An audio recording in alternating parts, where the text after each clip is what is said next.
Olá, vamos refletir o Evangelho? É um Evangelho muito conhecido por todos nós, né?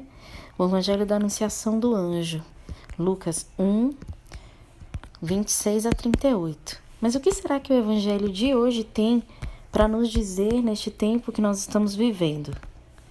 A gente com certeza já estudou muitas vezes esse Evangelho, mas hoje a gente pode fazer uma reflexão diferente dele.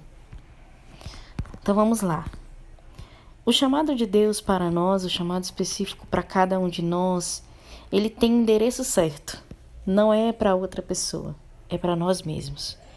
No caso do anjo, conta que, naquele tempo, o anjo Gabriel foi enviado por Deus a uma cidade da Galileia chamada Nazaré, a uma virgem prometida em casamento a um homem chamado José. Ele era descendente de Davi e o nome da virgem era Maria. Vamos lá, nesses dois primeiros versículos a gente pode entender que o anjo ele foi enviado por Deus. Deus envia pessoas, envia informações para nós neste tempo. E essas pessoas, elas não são enviadas por homens, são enviadas por Deus, às nossas casas, aos nossos corações. E tem endereço certo. O anjo aqui, ele foi enviado por Deus a uma cidade da Galileia chamada Nazaré. Não era qualquer cidade, tinha uma cidade certa, que era uma cidade bem pequena. E a quem ele foi enviado? Então ele foi enviado a uma cidade, a um lugar, e endereçado a uma virgem prometida em casamento a um homem chamado José. Ele era descendente de Davi e o nome da virgem era Maria. Então, tem nome. O chamado de Deus, ele tem endereço e pessoa certa. É para você, é para mim. E ele não leva em conta, vamos dizer assim, os planos humanos que a gente faz. Aqui conta que esta virgem, ela estava prometida em casamento, e aquilo naquela época era um contrato muito sério, né? A um homem chamado José, que era descendente de Davi. Isso é importante contar porque tinha toda a questão de Jesus ser o filho de Davi, a continuidade da descendência de Davi que Deus tinha prometido lá no Antigo Testamento, que a descendência de Davi ela não teria fim. Então, é por isso que o anjo foi enviado assim certinho para esta virgem, independente dos planos de casamento que ela tinha. O chamado de Deus para nós é específico, é intransferível e pessoal. O anjo entra onde ela estava, é o que diz o versículo 28. O anjo ele vai até nós. Ele vai até nossas casas. Então o anjo entra onde ela estava e disse: alegra-te, cheia de graça, o Senhor está contigo.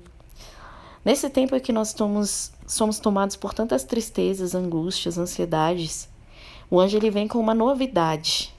Ele pede para que nós nos alegremos. Mas como se alegrar num tempo difícil, num tempo de tantas incertezas? O motivo da nossa alegria é que o Senhor está conosco. Esse é o motivo pelo qual devemos nos alegrar. Alegra-te. E porque somos também agraciados por Deus. Nossa Senhora era cheia de graça, então diz: alegra-te, cheia de graça, o Senhor está contigo. Ele diz para você: alegra-te, você também é abençoado. E por que você deve se alegrar? Porque o Senhor está contigo. Maria ficou perturbada com essas palavras e começou a pensar qual seria o significado da saudação. Claro, né? Num tempo tão difícil, já pensou, você liga a sua TV e alguém fala: alegra-te. Ei, fique feliz. Seja feliz, como a gente diz, né? Qual o motivo da nossa alegria? O Senhor está conosco. Então Maria, humana, embora preservada do pecado original, ela fica perturbada e com essas palavras e começou a pensar qual seria o significado da saudação. O anjo percebe a nossa inquietação. Então o que é de Deus, ele percebe as nossas inquietações, as nossas angústias. Então o anjo, ele percebe. O anjo, então, disse-lhe: não tenhas medo, Maria, porque encontraste graça diante de Deus. É o que o anjo também quer nos dizer neste tempo.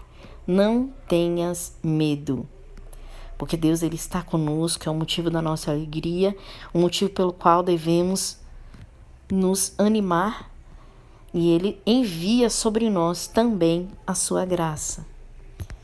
E o anjo continua, né, dizendo a Nossa Senhora porque ela não deve ter medo e as consequências dela ter encontrado graça diante de Deus. Para Nossa Senhora, o chamado específico dela está entre os versículos 31 a 33 do capítulo 1 de Lucas. Eis que conceberás e darás à luz um filho, a quem porás o nome de Jesus. Ele será grande e será chamado Filho do Altíssimo, e o Senhor Deus lhe dará o trono de seu pai Davi. Ele reinará para sempre sobre os descendentes de Jacó, e o seu reino não terá fim. Para Nossa Senhora, esse foi o chamado. Nós também temos um chamado específico para nós, que a gente tem que pedir ao Espírito Santo para que nos revele qual é o chamado de Deus para nós. Claro que quando Deus nos revela, a gente pede ao Espírito Santo que nos revele o chamado, mas quando ele nos revela, a gente também se questiona. Nossa Senhora também se questionou. Então ela pergunta ao anjo: como acontecerá isso se eu não conheço homem algum? Como? Como se tranquilizar? Como se alegrar? Como se animar? Como não ter medo neste tempo? Como? A receita, vamos dizer assim, a resposta do anjo, que também é para nós, é a única forma de nos acalmarmos neste tempo é pelo Espírito Santo. Então, parte do versículo 35 também é para nós. O anjo respondeu: o Espírito virá sobre ti e o poder do Altíssimo te cobrirá com sua sombra. Essa é a parte que nos cabe no versículo 35, né? A Nossa Senhora, ele continua dizendo: por isso, o menino que vai nascer de ti será chamado Santo, Filho de Deus. E aí o anjo, como se precisasse, né? Mas para dar mais credibilidade a tudo isso que ele está dizendo, ele conta um fato, que não é uma fake news, é um fato. Também Isabel, tua parenta, concebeu um filho na velhice. Este já é o 6º mês daquela que era considerada estéril. E o versículo 37, ele nos conta algo que deve ser para nós motivo de tranquilidade, de paz. Porque para Deus nada é impossível. Nada é nada mesmo. Depois de tudo isso que o anjo falou, Nossa Senhora, ela se convence, vamos dizer assim, né? E ela dá o seu fiat. Maria então disse: eis aqui a serva do Senhor, faça-se em mim segundo a tua palavra. E o anjo retirou-se. E nós? Qual resposta nós temos para dar para Deus, para o chamado específico dele em nossas vidas? Compartilhe esse áudio. Vamos refletir juntos e buscar a paz neste tempo em que nos mandam tantas coisas que muitas vezes não são pacificadoras.